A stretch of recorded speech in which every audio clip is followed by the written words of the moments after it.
کچھ دن پہلے میں ایک شاپنگ مال کے باہر کھڑا اپنی بیگم کا انتظار کر رہا تھا کہ ایک بہت خوش پوش اور اچھی زبان بولنے والے صاحب نے میری گاڑی کا شیشہ کھٹکھٹایا۔ میں نے شیشہ نیچے کیا اور ان کی جانب سوالیہ نظروں سے دیکھا۔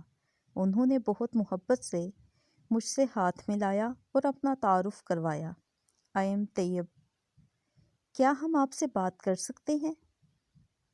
میں گاڑی سے اترا اور ان کی جانب متوجہ ہوا اور کہا، جی فرمائیے۔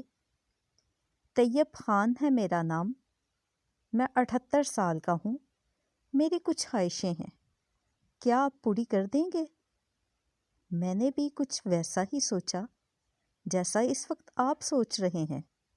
میں ان کو لیکچر دینے کے موڈ میں تھا کہ اللہ تعالیٰ سے مانگے وغیرہ وغیرہ، مگر میں نے سوچا کہ یہ جو بھی ہے سچا ہے یا مکار، اسے میرے پاس اللہ پاک نے ہی بھیجا ہے، تو کیوں نہ پہلے اس سے اس کی بات سن لوں۔ میں نے کہا، جی میں کوشش کروں گا، آپ حکم فرمائیں۔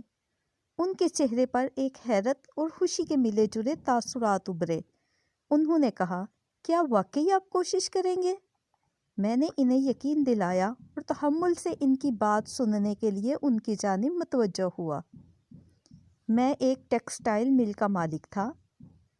پچھلے سیاسی دور میں بتہ نہ دینے پر مجھے قتل کی دھمکیاں ملی، تو سب کچھ چھوڑ کر بنگلہ دیش چلا گیا۔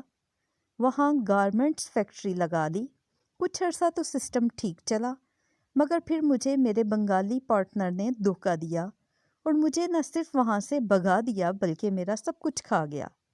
پاکستان واپس آیا تو میرے پاس کچھ بھی نہیں تھا، مل بند پڑی تھی اور سرمایہ کاری کے لیے بھی کچھ نہیں تھا۔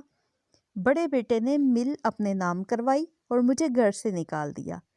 مل کی جگہ اس نے کالونی بنا دی۔ میں کچھ عرصہ تو اپنی بہن کے ساتھ رہا، مگر ان کے شوہر کو اچھا نہیں لگتا تھا، اس لیے میں وہاں سے بھی نکل آیا۔ بیٹے سے ملا مگر اس نے ذلیل کر کے نکال دیا۔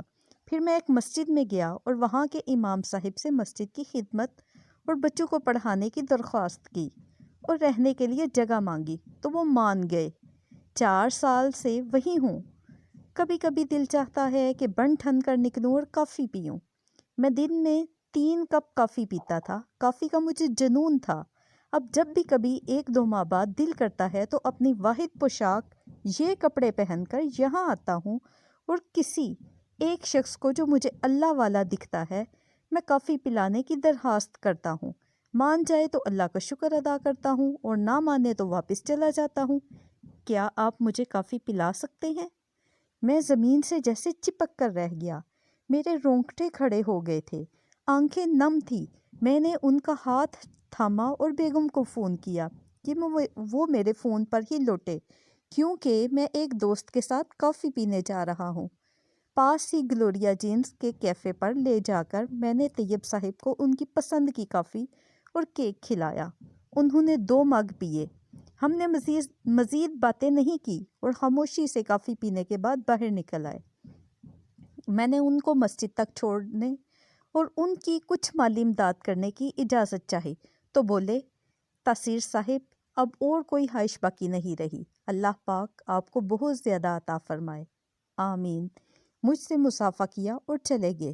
میں کھڑا ان کو جاتے ہوئے دیکھتا رہا اور وہ بغیر پیچھے مڑے بہت شان سے چلتے ہوئے میری نگاہوں سے اوجھل ہو گئے۔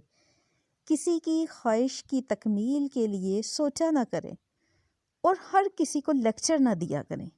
یہ جو آپ کے در پر دستک دیتے ہیں نا، یہ اللہ کے مہمان ہوتے ہیں، ان کی قدر کیا کریں، کیونکہ وقت ایک سا نہیں رہتا۔